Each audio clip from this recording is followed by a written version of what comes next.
So good morning, everybody. Good morning. I just never want to lose a chance to grab a microphone. That's really what it's all about.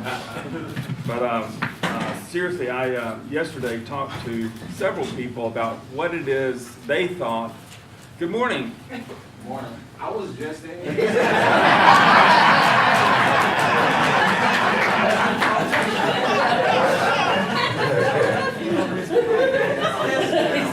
Some people do that just to get attention, you know. I didn't want you to miss out. No, I don't want to miss out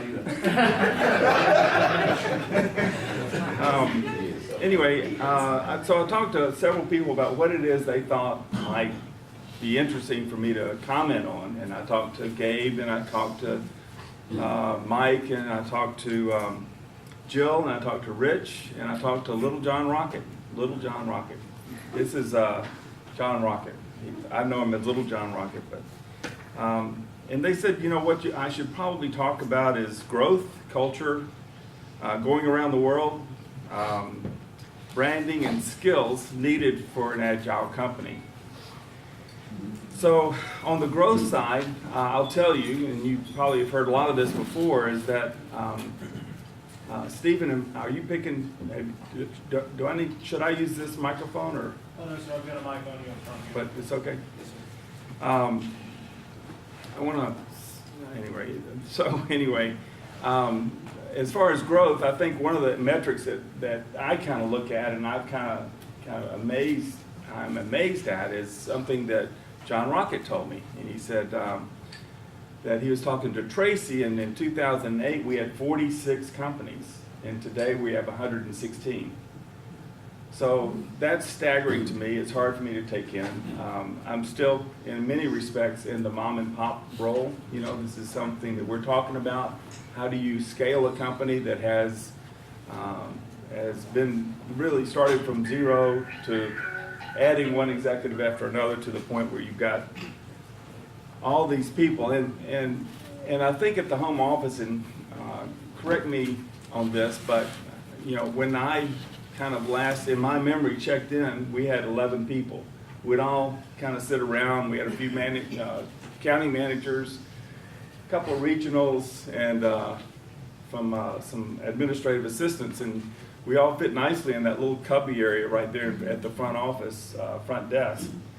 And now I believe we have 46, Andrea? Almost 60. 60. So imagine how difficult that is for somebody to kind of scale and work with and make sure that we don't lose what we started with and what makes us important. On the growth side also, we added Amelia Island, we added Sarasota, we added the Days Inn in Pensacola Beach, we added the Hampton in Panama City Beach, and we added the Hilton Garden Inn next door. Great job, Jeremy.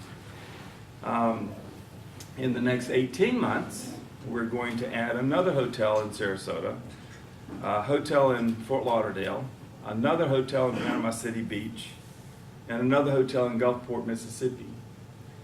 So the reason I tell you that is because, you know, everybody wanted me to talk about growth, but what I wanted to talk about was culture. And I think those two fall closely together in how we align and how important it is to align those two. Because as you heard yesterday, I will never put growth in front of culture. So if you have that much growth, you got to have a whole bunch of culture to keep up with it, right? Yes. And I remember 25 years ago when Jack Gillibo and I sat down and thought, wouldn't it be something to take the principles that he and I believe in and try to bring them into the Innisfree organization. Now, organization at that time was 3 hotels. I did everything. I built them, I furnished them, I ran them. I could not afford, I think that was right when we hired our first regional, if you will, but that regional also ran a hotel. So he had that, and then the Days Inn in Orange Beach, and one other hotel, the Comfort Inn in Montgomery. And Family Inns. The Family Inns was the first one that, good morning. Family Inns was our first hotel. And so Jack and I sat around and said, so how do we do this? And we thought, well, the way we do this is we don't come up with our ideas. We actually bring in the people in the organization that have to work with these principles every single day. So we got a cross-section, of hotel employees, from housekeeping to GMs, and brought them all into our living room. And we sat there and we talked about what would be the best environment you could ever hope for. And we kind of did that approach, and what we came up with was the same 10 principles, the same 10 commandments that you see in your car today. So those are 25 years old. And we haven't changed them. I mean, to me, it's remarkable because I see some of these organizations today that are these, big startups and big ideas, and we're talking about agile, and we're talking about leaning forward and failing fast and all the great little buzzwords that we like to hear these days. And at the end of the day, what we're trying to really get to is how to be authentic. And that's another overused word these days. But to be real. A few years ago, I passed out The Velveteen Rabbit. Everybody know The Velveteen Rabbit, the book? That's a great book. That's a heavy book. That's a deep book. It's all about becoming real. And this is what my wish was for Innisfree and for y'all. So now, and as we increase this size, we tripled in size. We thought it would be smart to also double down in the culture department. So LaSharon, are you here? She might be next door to the salespeople. So we brought LaSharon on board, and LaSharon and Jack are going to take our culture and start systematizing it and moving it even further into the organization because we're so large. We need that kind of help. So you can't have growth and then say we don't put culture. We don't put growth before culture. But we got a lot of growth, and we darn well better show something on the culture side. Andrea is another addition in that mix that we've never really had before. What, 3 years ago, Andrea? 3 years. 3 years ago. So this is what we're doing. We're following through with our promise to put culture before growth. We're bringing in additional people to help us sort that out and make sure we stay connected to those principles that are dear to us. So when we started Innisfree, we also, Kim and I sat around and thought, well, wouldn't it be something if we created an organization that was seamless between the professional and the private world? The idea that, and I'm kind of going back to the 70s, I'm sure all of you remember that, where I was working for Hyatt Corporation. And Hyatt Corporation, and I think most corporations at that time, had this idea that you had a personal life and you had a professional life. And you really shouldn't let those intersect. If you have a problem and you take it to your boss and it sounds like a personal problem, you'd be told, well, that's a personal problem. I mean, that was like an acceptable answer. It's like, oh, yes, I'm so sorry. I should have brought, a professional problem to you because here in this world, I'm a professional. And then when I go home, I'm who I really am. What the hell? How can that kind of existence be supported and sustained? We didn't think that was a good formula. We thought fundamentally that was a formula for schizophrenia because you can't be one person at home and then a whole other person as a professional. Our goal was to blend those two, right? To make sure that when somebody came to work, they were the very same person that was kissing their daughter or son, at night as they put them to bed. So how do you do that? How do you blend these lines and make them seamless? Well, you do them by bringing people like Jack Guillebeau into the organization. And all of you that have experienced Jack Guillebeau understand how he can take that line and blur it, but do it in a way that's safe, right? It's one thing just to say we want to do it. It's another thing to say it and give you the tools to sort it out. It's an amazing thing to be a part of, and it's certainly not coming from me. I can take credit for kind of the germ of the idea and then finding the right person in Jack Guillebeau. But all the work really is happening at your level because it resonates, to who you want to be and how you want to be in your waking hours on this planet. We cannot be a company that has a split personality. We want to have people that are who they are at home and who they are at work at the same time. And guess what? It makes you real. It makes you genuine. And I hate the word, but it makes you authentic. You're authentically present. You're authentically being hospitable, just like you would be at with your neighbor, just like you'd want to teach your sons and daughters. And what happens then? You come out of the day and you go, did I make a difference today? And you kind of check yourself in as you look at yourself in the mirror at night and kind of hold yourself into account. And what I hope happens in almost every case, and I do this myself, is I kind of go through the day and go, yeah, I had a wonderful day. Good morning. Morning. I had a wonderful day because I made a difference in these people's lives. There was something that I did today that was worthwhile. It wasn't the mechanics of what we do. It was something that we did that was authentically connecting with another person or with another staff person. So you heard yesterday that Innisfree has a reputation in Pensacola. Pensacola in Innisfree is really quite amazing to me. I remember there was another hotel company whose name I won't mention, that every time I went to a chamber meeting, every time I went to any public event, it was blah, blah, blah, they're great, blah, blah, blah. And I'm thinking, damn, we're great, but we just are not telling the story. And so we started kind of leaking out some of the principles that we work with, and we started working on this triple bottom line philosophy where we measure our success not by our bottom line, our profit. Everybody knows that. We measure it by people, planet, and then profit follows, right? That is a concept that I discovered in what Condé Nast rated as the top resort in the world. And that top resort in the world was sitting on a barge in British Columbia at the Great Bear Rainforest. 500 miles from any kind of civilization, and I had to fly in to get there. And I'm talking with the general manager going, how in the world do you get people to come here from, you're a barge. He takes his hotel and floats it back up to Prince Rupert and has it repaired every winter. And then he comes back and he ties it to a tree. Seriously, he ties it to a tree in the Great Bear Rainforest, and he's the greatest resort on the planet. Seriously, I'm not making this up. And he says it's the triple bottom line. You know about that? I went, no, it sure sounds catchy. And he went through the process, and it just, one of those, angels singing moments, where you go, ooh, this is real. This is something I want to be.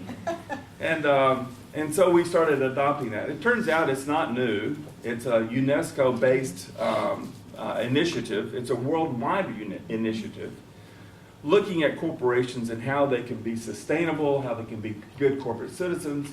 And it's probably in Wikipedia. You can just look it up, and there's triple bottom line. You'll read all the history behind it.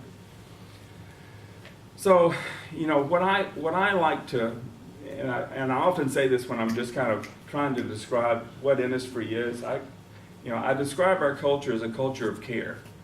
And, that's something that I think we need to kind of keep in our minds, because it's really what we're about. We're trying to care for each other. We're trying to care for our guests. We're looking at this triple bottom line philosophy, and we're trying to make a difference in the world. The idea that we can take making a bed or serving a drink or checking someone in, and we can talk about that at the principle level. So we're elevating that position, that job, that sometimes mundane activity to the level of principle, to the degree that we can do that, to the degree that we can elevate our work to the level of principle, we will be changing people's lives. We will be changing the world. We will be looking at what I consider worship, a form of worship, because we're serving mankind, right? So I traveled around the world. I'm trying to hit all these points. This was an amazing experience, and it went right off.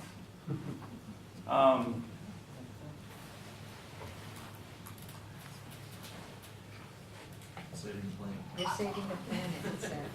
We went around the world. We started in Pensacola, went up to Greensboro, Nova Scotia, Labrador, Greenland, Iceland, Ireland, Portugal, Spain, Morocco, 3 places in Morocco, back to Spain, over to Corsica, which is a French island. And by the way, I didn't know where all these places were. You know, in Alabama, they don't teach you geography. I know where Montgomery is. I know where Mobile is. Huntsville. Oh my God, Huntsville. They make spaceships there. Anyway, so I don't really know that much to the right of this. I really don't. I mean, I'm not kidding you. When somebody said Bhutan, I went, sounds like some kind of accessory, you know, that you wear. So Corsica is a French island off to the east or west of Italy. We went to the heel of the boot of Italy. And we knew some people there that lived in a town called Monopoli. That's fun. Monopli. Monopoly has been there for thousands of years, and you see all these great, amazing towns that are basically fortresses. So Italy over to Istanbul, which is kind of the connection, as y'all probably all know, except for me, that it is the intersection of East and West. You know, literally it's Europe on one side and Asia on the other. And today they have bridges that go over, and people commute from Asia to Europe and back and forth. And all the antiquities are actually sitting on the European side. Amazing experience there. Istanbul down to Israel. Many of you know that Kim and I and our daughter Sky lived in Israel for 3 years doing some volunteer work. And I'm saying these things, a lot of you have heard it, but I know there are a lot of new people in the room. Israel is Israel. There's nothing like it. And this trip actually kind of magnified that. You know, you go from Europe, Middle East, down to Dubai. We set 5 world speed records. That was one of them. From Dubai over to New Delhi to Kathmandu, Nepal. From Kathmandu to Bhutan, which was the peak of our experience. Everybody asked what was the coolest place. Bhutan wins. Kim and I were at a TED conference a couple of years ago and listened to the premiere of Bhutan Speak. And he said that they measured their success by the national happiness quotient, not the gross national product.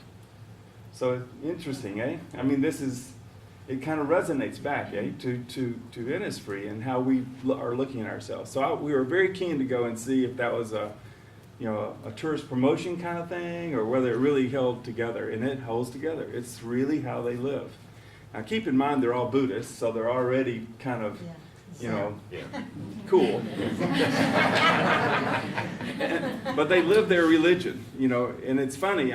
Someone asked me, so what did you see? And one of the things that I saw was that, you know, in this world, in this country, in this perhaps Western world, in just my opinions, we are who we are, defined by our kids, or our job, or our education, or how much money we make or don't make.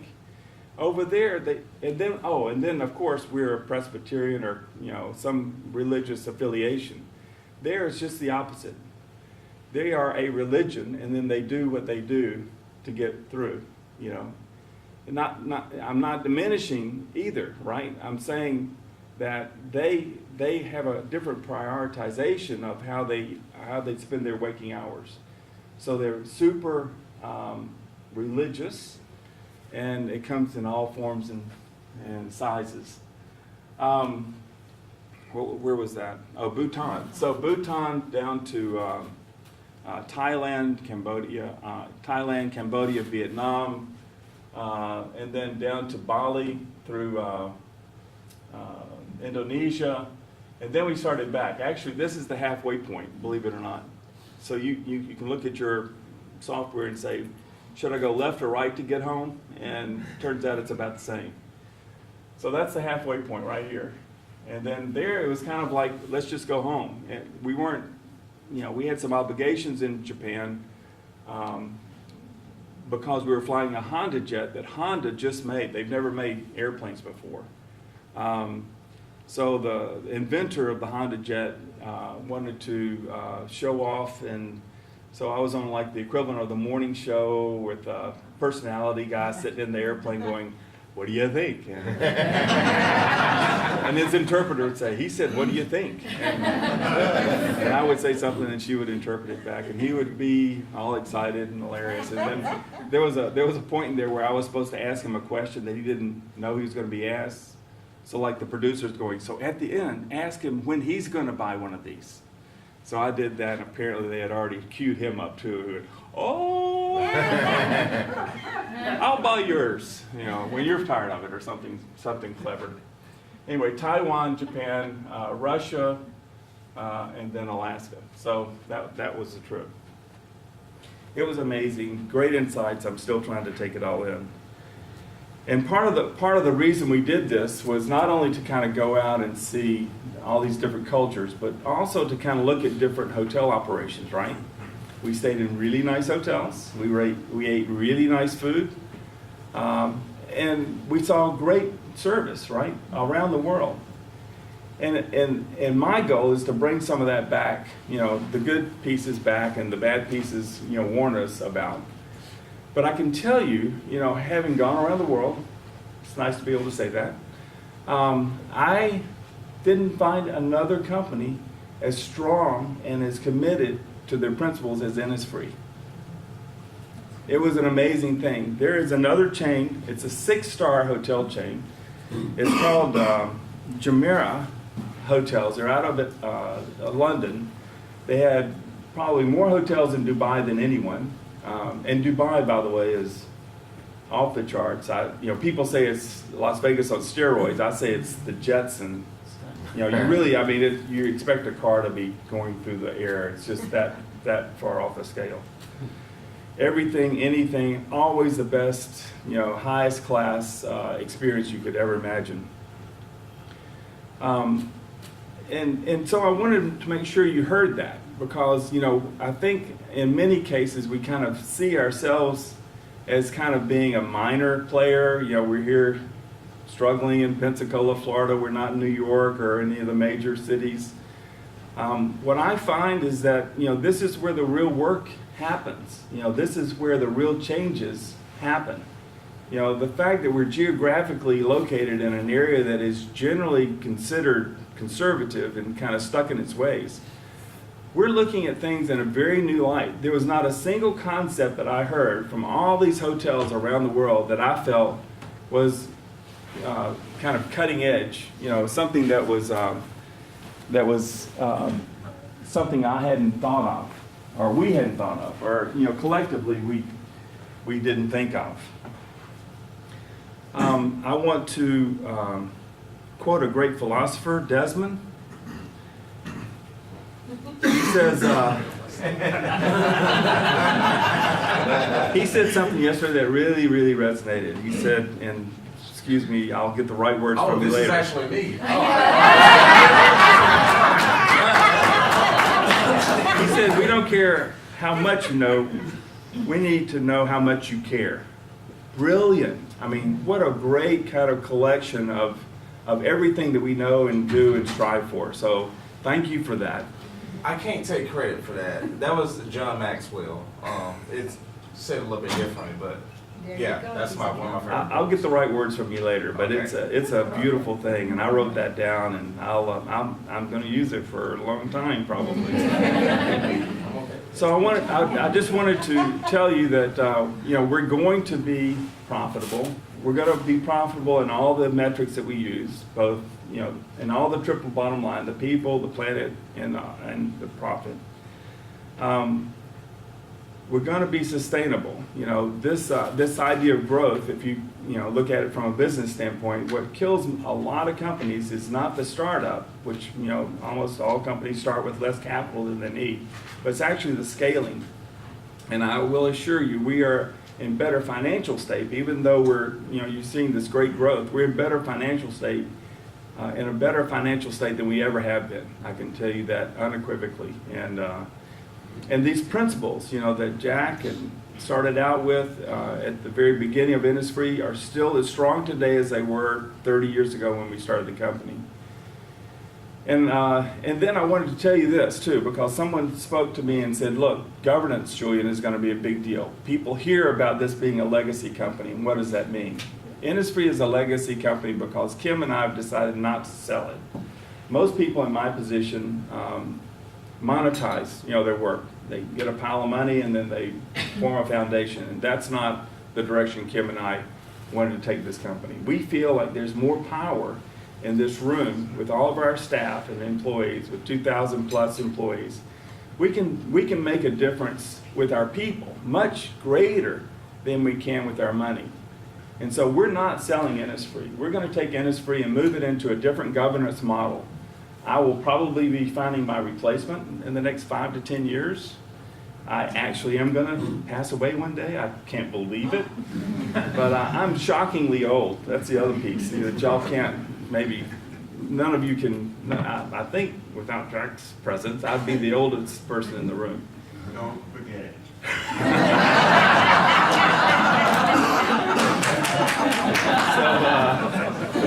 So I wanted to tell you that because this culture that y'all have bought into, and I heard a story yesterday, and I'm so sorry I can't remember your name, but I was told yesterday that there was a staff member that was hired in Orange Beach of somebody that had all the credentials she was looking for, lived in Pensacola, turned down a job that was right down the street, and is now driving to Orange Beach to work for us at less pay because of what she understands Innisfree is all about. That's our brand. That's who we are. And that's the kind of thing that's going to attract the very best and the brightest, the most innovative, the most agile, the most creative, and it's going to be it's going to take us into the next century. Really, I see it that way. So I'll just end with saying that I see us changing the world one guest at a time, one employee at a time, one interaction at a time. And I think this idea of keeping our work at the level of principle is something that we need to talk about a lot, and make sure that people know that when they're coming to work, they're not coming to work for an hourly salary or a paycheck. They're really coming to work to change the world. Thank you.